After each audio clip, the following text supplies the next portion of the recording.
it is my honor and pleasure to welcome at this time Carol V. Davis, our Alvin and Violet Harris Scholar in Residence to the BEMA.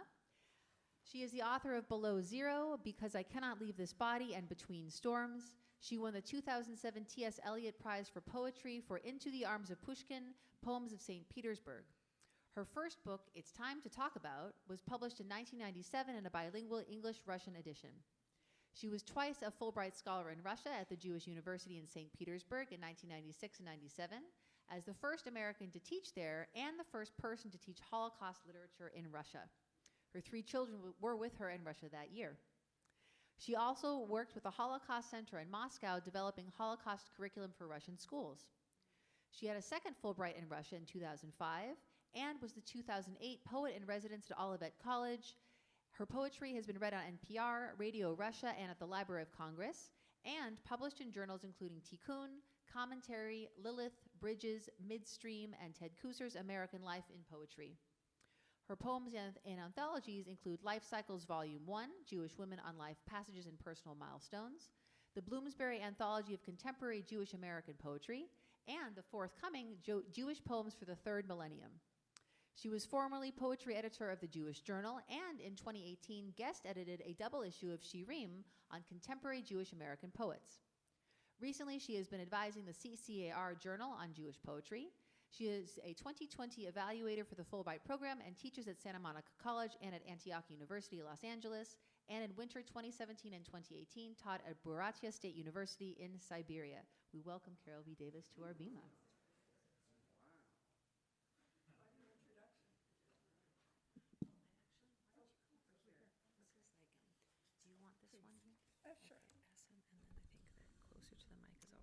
So, Shabbat Shalom, good Shabbos, thank you for having me. So I thought I'd give you a little background and little taste of what I'm going to talk about during Kiddush. But first, one of the many things I had to get used to in Russia was the directness of people. I'm a very private person, but I had to get used to people saying, so why isn't your husband here and what's your salary? So after that, I always say you can ask me anything and I will do my best to answer. So do think of things that you'd like me to address during Kiddush, because condensing over 20 years of going back and forth to Russia in a little over an hour, because I assume you don't want to stay here until Monday, is quite difficult.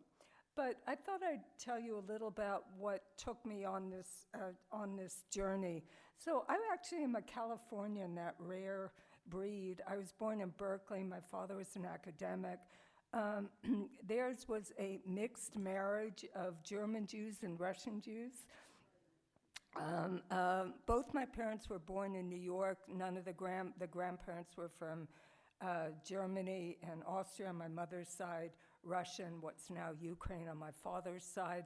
So I didn't grow up with them, saw them once a year usually, and didn't grow up with any languages, because that was, except when I was very bad. And my mother would yell at me in Yiddish. But that was a generation of trying to Americanize the family. So sadly, all those languages, and this was a common experience, were lost. When my parents were very, very strong believers in tikkun olam and giving back to society, and I was sort of classically what was called a sick child, and so my mother was really my inspiration for what I later did. In that when I was 3, we moved to Europe, and my father worked for the Marshall Plan. We lived all over Western Europe. He did not want us going into Germany, so he left us in other countries. And later, we lived in England for a year. We lived in Norway for a while.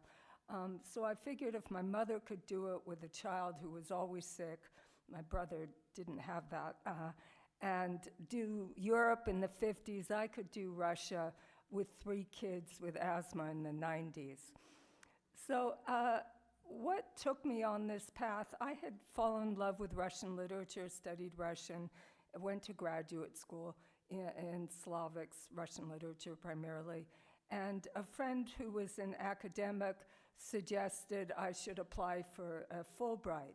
The Fulbright program is an extraordinary program, somewhat sponsored by the American State Department, and it was founded in 1946, and it mostly sends academics abroad and brings academics to the United States. Also some graduate students, a few people, some in the arts, not many, social sciences, health sciences, some lawyers, public health officials, to countries all over the world. And if you look at a list of prime ministers, current and former, many of them were Fulbrighters who had come to the United States initially for graduate work. So you become a sort of ambassador for the United States. So a friend of mine had suggested I apply for a Fulbright.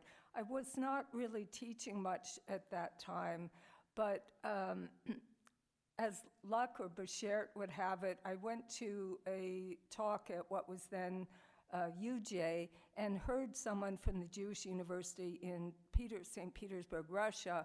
And so they gave me a letter of invitation to come teach there. And with that, I applied for the Fulbright as a poet, not as an academic.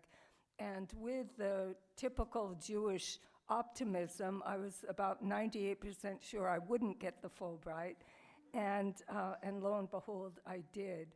So right before the holidays in 1996, I packed up the kids and we went to Russia for what was going to be 9 months. I stayed on to do some translating, and that started this more than 20 years journey of living back and forth in Russia. So some of the things I'll talk about in my talk is definitely tell you about Jewish life in Russia. In St. Petersburg, which is still my sort of home in Russia, though I probably can never go back now, and we can talk about that. And also a Jewish community I went to visit in Irkutsk, which is a fairly large city in Siberia. And to get the joke aside, yes, I spent 2 winters in Siberia by choice, because January is the time period when I can travel without losing semesters worth of teaching here. So I'll tell you about the community I also went to visit in Irkutsk, Jewish community. And then I thought I would talk a little bit about sort of cultural stereotypes. I thought I knew Russia well, and that I wouldn't have any surprises, or not so many, and of course that wasn't the case. So I'll talk about that in my talk, and then besides Jewish life, I thought I would talk on what's happened since before the war and now with the war. Over the years, I lived through many, many different administrations in Russia and slowly saw the shutdown of vigorous civil society. So I can talk on that, the shutting down of the free press, pressure on the judicial system, and legislation restricting. And also I'll talk about anti-Semitism, racism in Russia, which is prevalent. And then I'd like to talk a little bit about what Chabad has done in Russia and some other subjects. So that's sort of a taste, and please do think about what it is you'd like to ask and for me to address, because as I said, 20 years in an hour is difficult to summarize. So I think that's sort of it. Is that? Okay, it's either that or I'll start talking for 2 hours right now. So I think that should give you a taste. And please think about anything you would like to ask me, and I'd be happy to try and address that.